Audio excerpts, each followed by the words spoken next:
As a huge fan of Sex and the City, I watched almost every episode 2, 3, 4 times during medical school. I've absolutely been enjoying And Just Like That.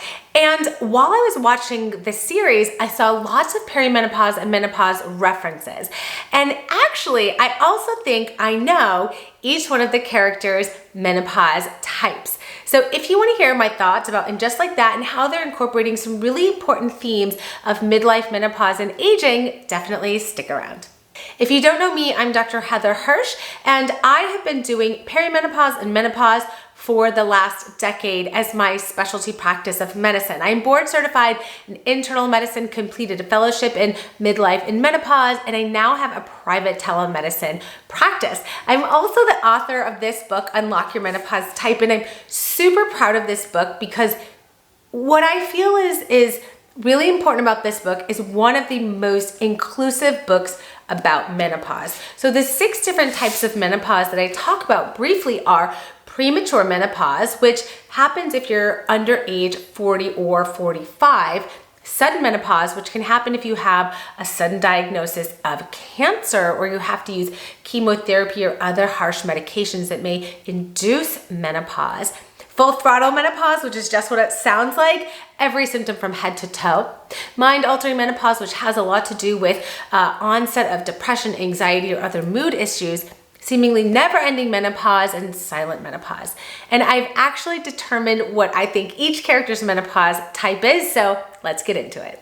So the first character is not in And Just Like That, and that, of course, is none other than Samantha Jones. Now, Samantha Jones had breast cancer in Sex and the City, and so she probably had what I refer to as sudden menopause, or she may have components of sudden and full throttle.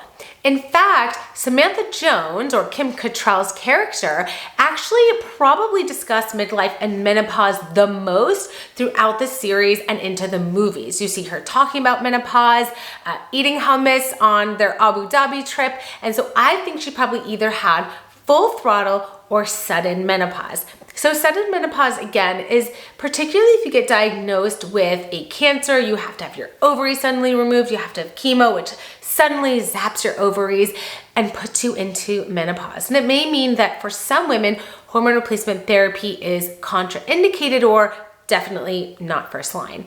I think Samantha Jones, if she was still on And Just Like That, would really be talking about how her menopause experience shaped her sexual health going forward. I think she would definitely be on some hormone therapy. In fact, I think she was in one of the movies, and definitely be on some vaginal estrogen to maintain really good pelvic floor health.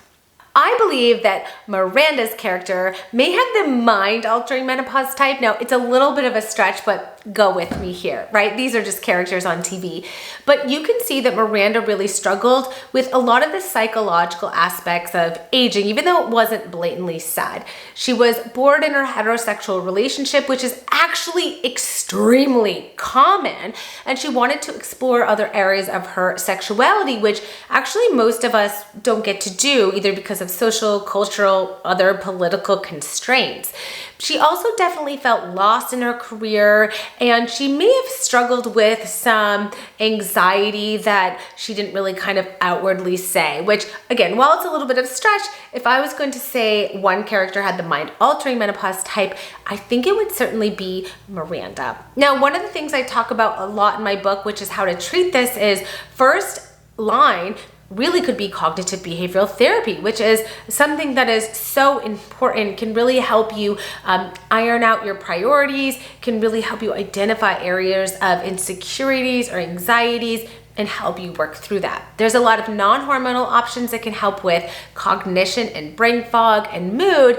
And yes, even hormone replacement therapy can absolutely help with some of the mind-altering menopause-like symptoms. I certainly have seen women come out of deep depressions.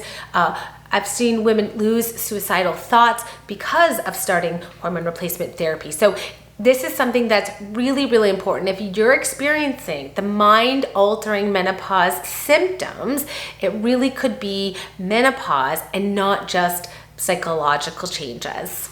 Now, if you watched and just like that, there was also a point where Leslie, one of the newer characters, had a miscarriage. And one of the things that is interesting to see is that this idea that you can still get pregnant in perimenopause is a theme that they played out and just like that without really knowing that that's what we were doing.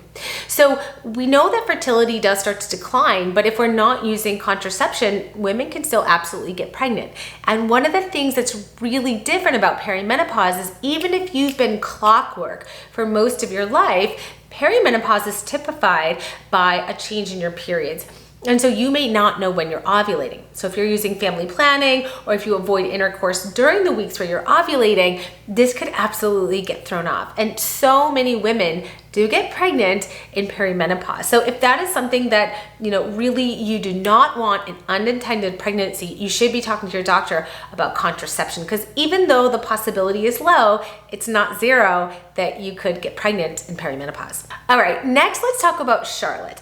I think that Charlotte may have the seemingly never-ending menopause type. And again, this is a little bit of a stretch, but the seemingly never-ending menopause type is often typified by patients who continue to push off their symptoms or say, well, it's not that bad, or I'm embarrassed to talk to my doctor, or this is natural and there's probably nothing that can be done. The important thing to know is that 75% of women will have symptoms that last on average 5 to 10 years. And there is no medal for sticking out your terrible symptoms, especially if they're actually derailing your health. Not only is there no medal, but you could take several steps backwards. Now, Charlotte, of course, is typified by taking care of everyone else and putting her needs last. Now, we see her character really kind of go back to work this season, in season 2 of And Just Like That, and really regain some of her own personal strength.